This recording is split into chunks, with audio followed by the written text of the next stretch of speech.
Hey friend, welcome back. Before we start planning your first dinner rhythm, I want to press pause on all of the logistics. And I want to talk about you.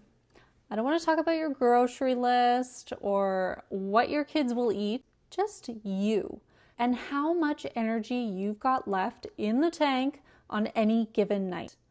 Because that right there, that is the most important part of this. And it's the part most meal plans get wrong. This is why I do not recommend using any free meal plans from food blogs, because you are going to set yourself up for automatic failure. Why?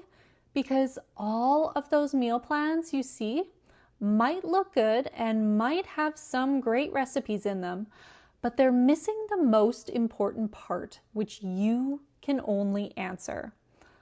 Those free meal plans just toss together a bunch of random recipes that a food blogger thinks would go well together. Maybe lasagna on Monday, risotto on Tuesday, stew on Wednesday, and a pasta casserole on Thursday. And sure, these might all taste really, really amazing, but you are starting from scratch every single night. There's no cooking shortcuts, no batch prepping, and most importantly, they don't take into account your real life, like your son's Wednesday soccer practice or your last minute work calls that run late. So now you've got less time, more pressure to create something that you've never had before, and a bunch of new stress. This method of following these free meal plans is honestly doomed before you even start. This is where the what's left in the tank test comes in. Now, I designed this test to help you take a clear, honest look at your week, so you can start matching the kind of dinner you are able to cook with the energy you actually have. Let me give you an example. One of our members came to us after trying many of those free meal plans and failing. She couldn't figure out what she was doing wrong. She thought it was all her fault and she was just bad at meal planning. But after going through the what's left in the tank test, she realized something big. She kept planning too many new recipes each week from these free meal plans she found online, and it kept backfiring. She'd go into the week with really good intentions. She'd have the plan, buy all the groceries needed for it, and get ready to go. But life would always seem to derail her at some point.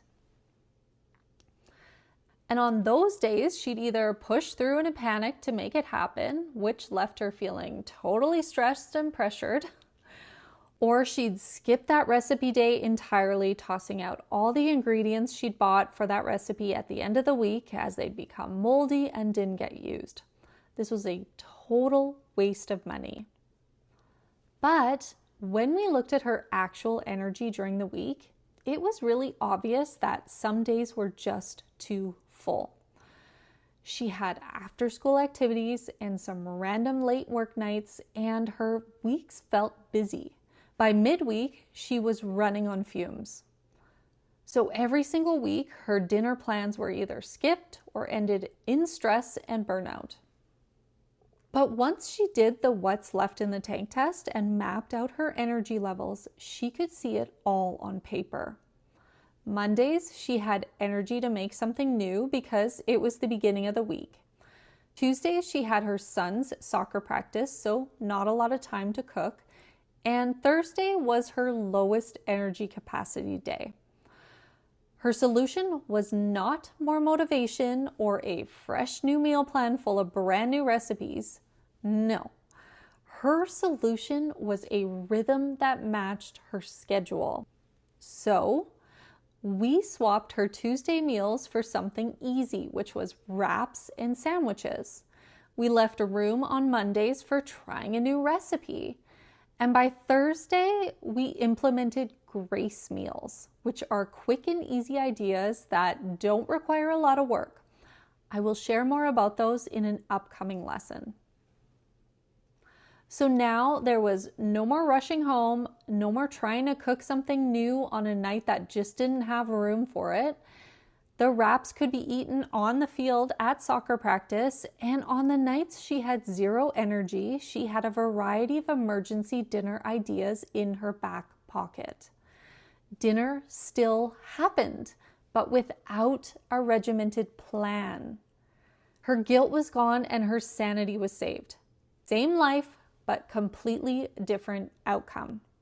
That, my friends, that is why we use this tool.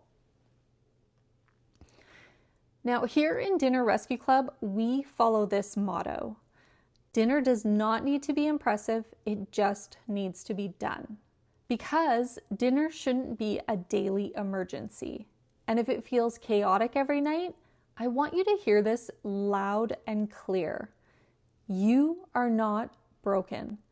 The system you're using is. You don't need to try harder.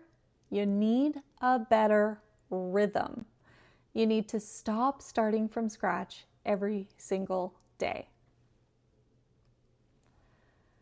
Now, imagine this with me for a quick second. What if you had a dinner system that actually worked for your unique life?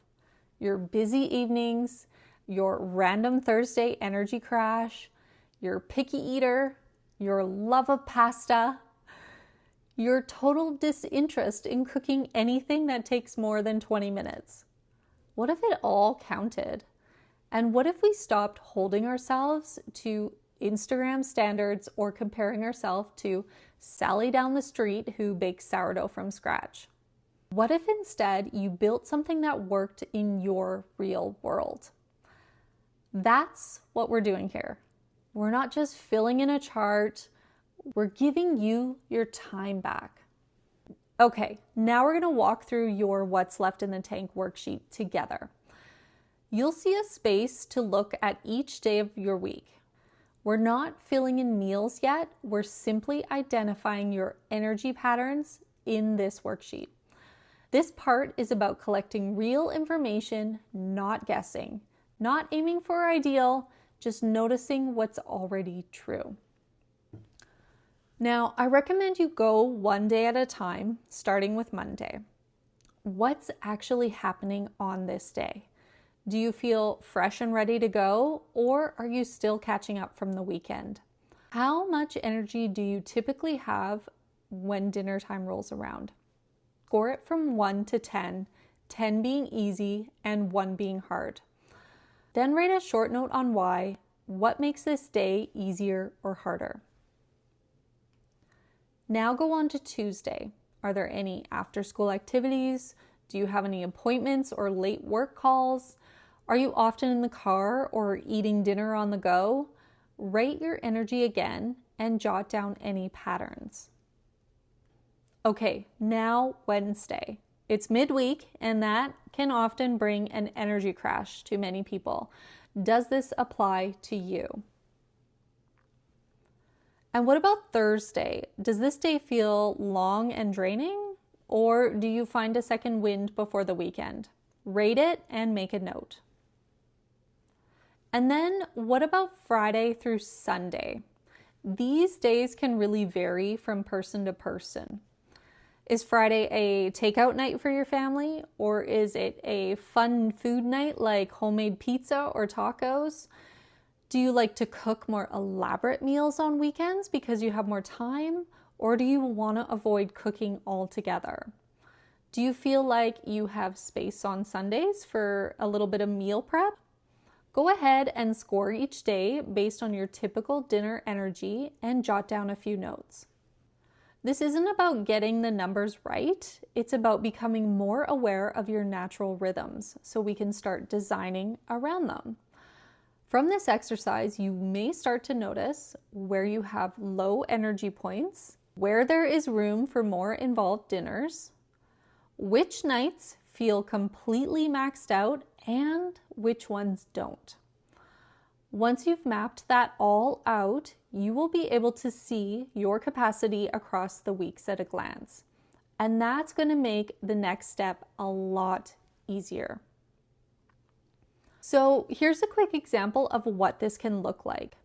This was my real week for a while based on my daughter's activities, my work energy, and honestly, how much I felt like cooking. You'll see I jotted down what's happening that day, how much time I realistically have to cook, and then gave each day an energy score, low, medium, or high. Some nights I only had 30 minutes and zero brain power. Other nights were calmer, I had an hour, and I could actually enjoy cooking a more elaborate meal. That's the whole point of this test. It gives you a visual snapshot of your real capacity. Not your ideal Pinterest perfect plan, your actual energy and time. So now it's your turn to do the same. Grab your calendar, think through the week ahead, and take an honest look at what's left in your tank each night. So now that we've looked at how much energy you actually have each night, it's time to talk about how much effort your meals are really requiring. That's what we're diving into in the next lesson called the Dinner Sanity Quadrant. You'll use it to sort your meals based on time, effort, and mental load, so you can start matching the right meals to the right nights. So first, go ahead and finish your What's Left in the Tank worksheet. Once you've got that filled out, I'll meet you in the next video.